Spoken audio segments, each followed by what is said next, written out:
నిన్న మన కూటమి ప్రభుత్వం ఒక మంచి బడ్జెట్ని ప్రవేశపెట్టడం జరిగింది. అభివృద్ధి సంక్షేమం లక్ష్యంగా ఈ రాష్ట్రాన్ని మనందరం కూడా ఏదైతే ఒక విజన్ పెట్టుకున్నామో దానికి అనుగుణంగా ఒక చక్కటి బడ్జెట్ని నిన్న అసెంబ్లీలో ప్రవేశపెట్టడం జరిగింది.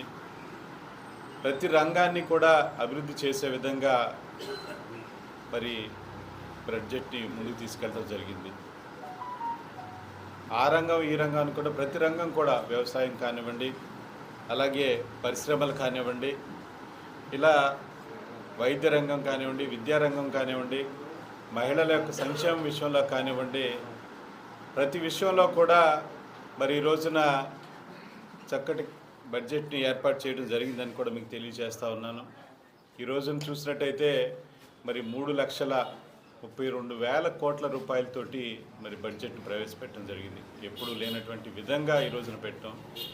ప్రధానంగా మన రాష్ట్రం ఎక్కువగా వ్యవసాయం మీద ఆధారపడినటువంటి రాష్ట్రం సందర్భంలో దానికి కూడా 53,000 కోట్లకు పైగా, అంటే 53,000 కోట్ల 953,000 కోట్ల, అంటే సుమారుగా 54,000 కోట్ల రూపాయలతోటి బడ్జెట్ని ప్రవేశపెట్టింది. అందులోకి వ్యవసాయ రంగాన్ని కేటాయించడం కూడా జరిగిందని కూడా మీకు తెలియజేస్తూ ఉన్నాను. గత ప్రభుత్వం చూసినట్టయితే ఎక్కడా కూడా ఏ రంగానికి కూడా ఎటువంటి డెవలప్మెంట్ లేకపోవటం వల్ల, సంక్షేమాన్ని అభివృద్ధిని గాలికి వదిలేయటం వల్ల రాష్ట్రం ఏ విధంగా వెనకబడిపోయిందో మనం చూసినాం ఆ రోజున.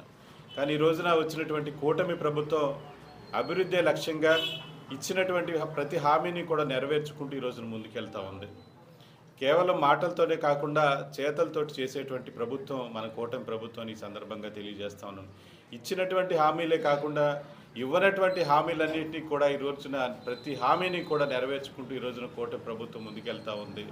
ఈ రోజున ఏదైతే ఒక మంచి బడ్జెట్ని ప్రవేశపెట్టినటువంటి కూటమి ప్రభుత్వానికి గౌరవ ముఖ్యమంత్రి నారా చంద్రబాబు నాయుడు గారికి, అలాగే ఫైనాన్స్ మినిస్టర్ గారికి ప్రత్యేకమైనటువంటి ధన్యవాదాలు, అభినందనలు తెలియజేస్తూ ఉన్నాను. ఈ రోజున మనం ఏ దిశగా వెళ్ళాలి, ఈ రాష్ట్రాన్ని స్వర్ణాంధ్రగా ఏ విధంగా తీసుకెళ్ళాలి, పరిశ్రమలు ఏ విధంగా తీసుకొచ్చి ఇక్కడ మనం డెవలప్మెంట్ చేసుకోవాలి, వ్యవసాయ రంగాన్ని ఏ విధంగా అభివృద్ధి చేయాలి, అలాగే పంచాయతీరాజ్ శాఖ ద్వారా ప్రతి గ్రామాన్ని కూడా ఏ విధంగా డెవలప్మెంట్ చేయాలి, అలాగే విద్యారంగాన్ని ఏ విధంగా ఇంప్రూవ్మెంట్ చేసుకుంటూ మనం ముందుకెళ్ళాలి లక్ష్యంతో ప్రతి రంగానికి కూడా సమపాళ్లలో మంచి నిధులను కూడా కేటాయించి ఈ రోజున బడ్జెట్ని కేటాయించినందుకు చాలా ధన్యవాదాలు తెలియజేసుకుంటూ, ఒక మంచి బడ్జెట్ని మన ఆంధ్రప్రదేశ్ రాష్ట్రాన్ని స్వర్ణాంధ్ర దిశగా తీసుకెళ్లే విధంగా ఈ రోజున బడ్జెట్ ఉంది.